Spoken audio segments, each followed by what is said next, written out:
and we are live at a Rams Stadium where we have the Shepherd Rams versus Slippery Rock, the Rock, no mascot. Hey, The Rock.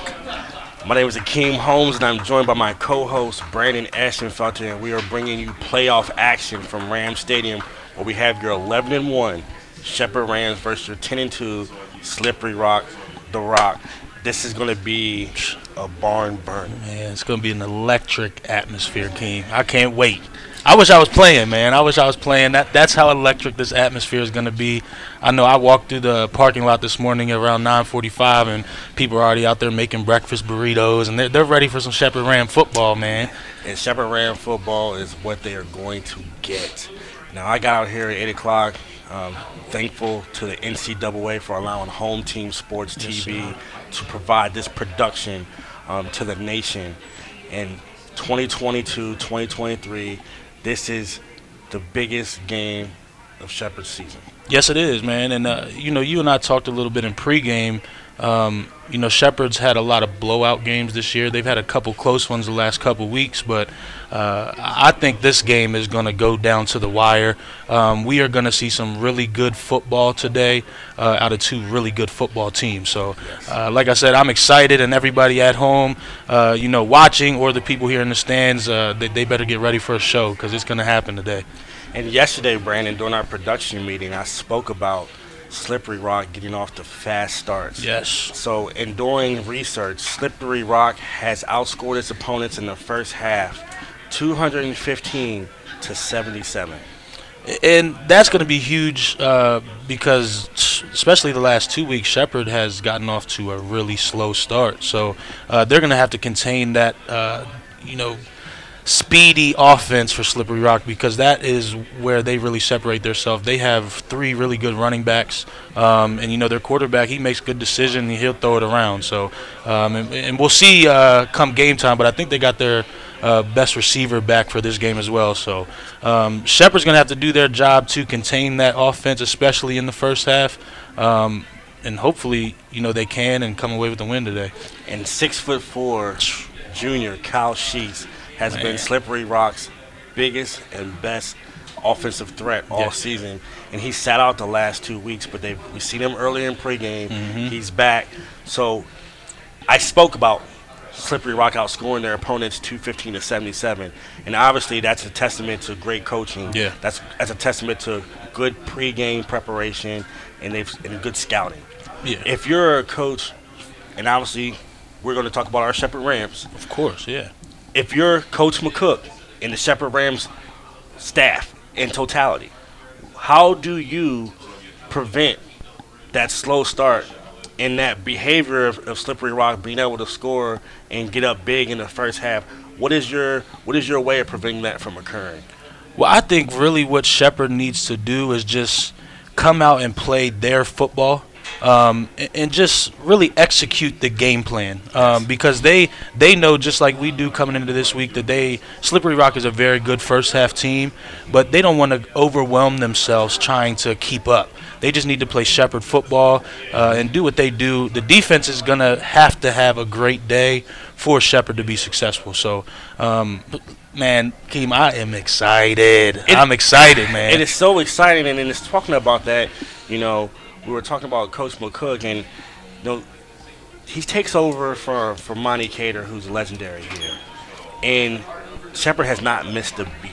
No, not at all. And you could just tell that throughout that time that he was the main assistant for Monty Cater, that he was actually taking in everything and learning from the legend, so that when he did get his chance, now he's making a mark for himself. Yeah, and I think that just goes to show you what type of person and man Coach McCook is. Because, he not that he was sitting in the back, but, now he's the head guy making all the decisions, and I just think that's a testament to the type of man he is, just to take over a successful program and, like you said, not lose a beat. Because, I did that chalk talk with Dwayne last night, and I was telling him, it's the standard here now for Shepherd to win championships. Yes. And losing a head coach can be detrimental to that. So the fact that Coach McCook just picked up right where Monty Cater left off is awesome for this community and this school. And this is a perfect transition into that chalk talk with Coach Ernie McCook.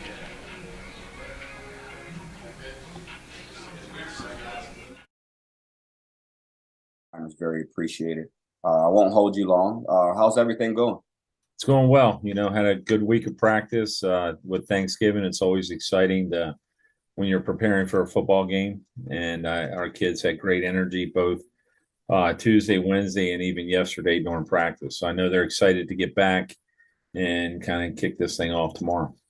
Yeah, for sure. So I'll backtrack just a little bit. As coaches, I know that, no loss is, good, but, sometimes you can find a silver lining in a loss. And you guys were 10-0 before going on the road against IUP. And you lost a tough game, 24-21.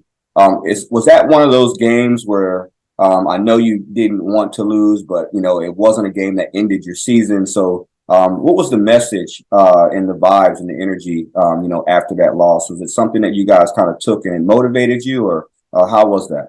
It 100%, I'm sure, refocused us. I can't tell you that we were, we were completely focused against IUP. We just didn't have things go our way. We didn't make plays that we needed to make.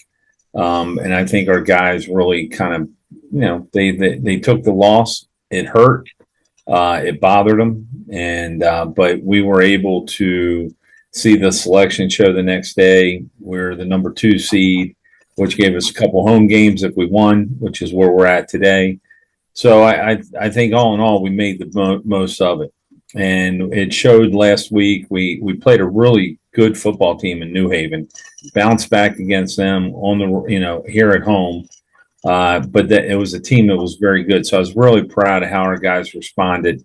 They didn't let the IUP loss get us beat the next week. And that's a credit to our coaching staff, our players, and their maturity. And, so it was disappointing, obviously, to lose that game. It was something we learned from.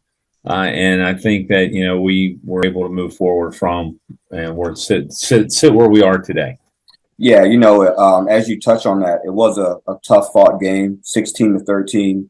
You guys are, normally scoring 30 points or higher and things like that. So you kind of had 2 games back to back with the loss, which doesn't normally happen for Shepherd, and then scoring 16 points in a win, which is a little bit different. But so that kind of speaks to the type of team that you have and your staff, and the fact that you guys can grind games out as well as put points on the board. What were the vibes like on the sideline, going throughout the game? Was it frustration offensively, or, did you guys know that, you had to pick your spots and things like that, or was it that type of game? Yeah, we knew we were playing a really good defense. We had a chance to study them on tape all week long. They had great speed. They had players who would come and strike you. We knew it wasn't going to be an easy game. But when we look back on it and kind of review the film, there's things we would like to change that we didn't do well enough to score more points. But we made those corrections and kind of move forward. But there was really a lot of positives with that game. We didn't turn the football over. The only way we gave it up is we kicked it. We came up with some big, 4-minute offense type stuff after they scored the touchdown to bring within 3. So there's a point in that football game where you're saying, hey, we have a 10-point lead in the fourth quarter. Still be aggressive, still try to make plays, but don't make it a 3-point game very quickly. So, there was a lot of strategy involved with how that game played out. I thought our players, again, our defense has been playing lights out. They've been getting after everybody, and I was really proud of how they settled in and really, really made it very difficult for New Haven to operate. Yeah, absolutely. Moving towards this week's game against Slippery Rock. So, they start fast. I think they're outscoring teams like 215-77 in the first half. So, they get started, pretty fast. And I know you guys can get started fast. What's the message to the defense, to the team, to kind of make sure that they don't get off to a fast start and you guys come out and control the pace? Well, our defense obviously is going to be very prepared and ready to play at a high level. The defense is going to be, do your job. know your assignments, and execute your assignments full speed. And that's one thing our defense has done very well. Put a lot of pressure on people. Well, our goal every week is to stop the run and make the team one-dimensional. And if we can do that, a lot of good things can happen. But Slippery Rock presents a lot of challenges on offense. They have a very good quarterback that has a lot of weapons, and they have a very talented running back, actually from Florida. So he's a electric kid. He's got great speed. He's a home run threat waiting to happen. So our defense is going to have a challenge stopping the run with a big physical offensive line that Slippery Rock has. And then they have some outstanding receivers where if you're 100% committed to the run, stopping the run, they're gonna present some one-on-one matchups that we're gonna have to win. Yeah, absolutely. Well, I guess I'll transition into Tyson Bagent. I'm sure you don't do any interviews without at least getting one Tyson Bagent question.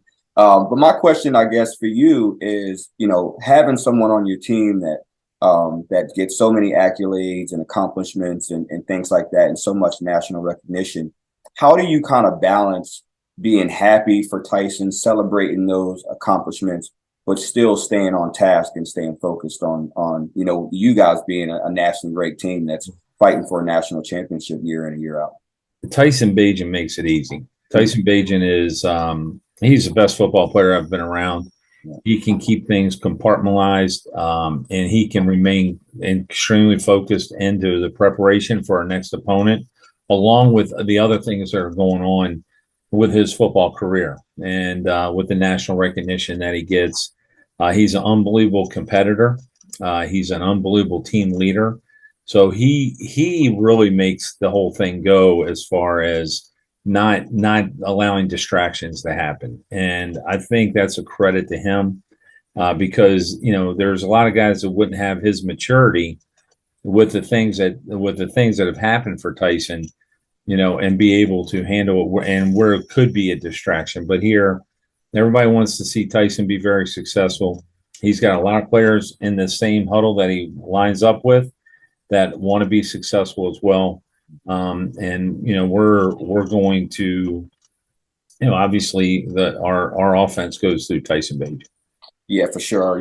I got to see the video of Reese's when they came by and gave him the invitation to the Senior Bowl, and then first thing he said was, don't let this distract us, from the task at hand. So that's kind of a testament to who he is and his leadership, and it was kind of good to see that and to hear him say that, so the people around the country who don't know him personally also knows what type of person he is. He is the most grounded individual you ever meet, and I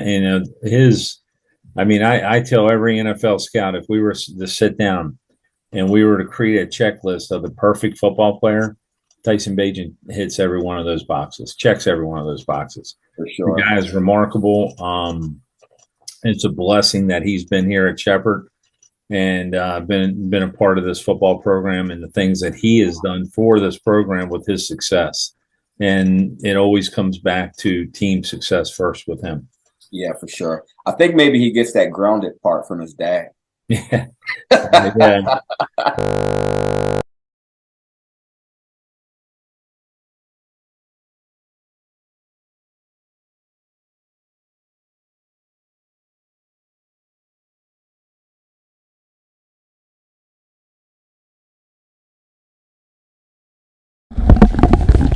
And that is the Chalk Talk with Coach Ernie McCook. I'm back at Shepherd Ram Stadium, joined live with my co-host Brandon Ashtonfelter. And in doing that Chalk Talk with Coach McCook, we spoke about the difficulties and how each team nowadays they're going to face going forward is going to be a tough team. The last two games for Shepherd, the loss to IUP, and then that tough game versus New Haven last week.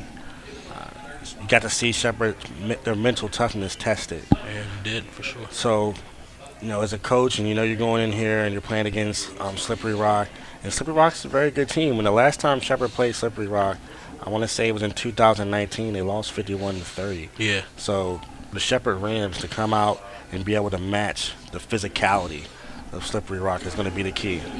Yeah, and you and I talked about just how good Slippery Rock's defensive line is, and I know Coach McCook touched on that. And I honestly think that is where the game, that's whoever plays better on that line today is really what's going to separate, the win or the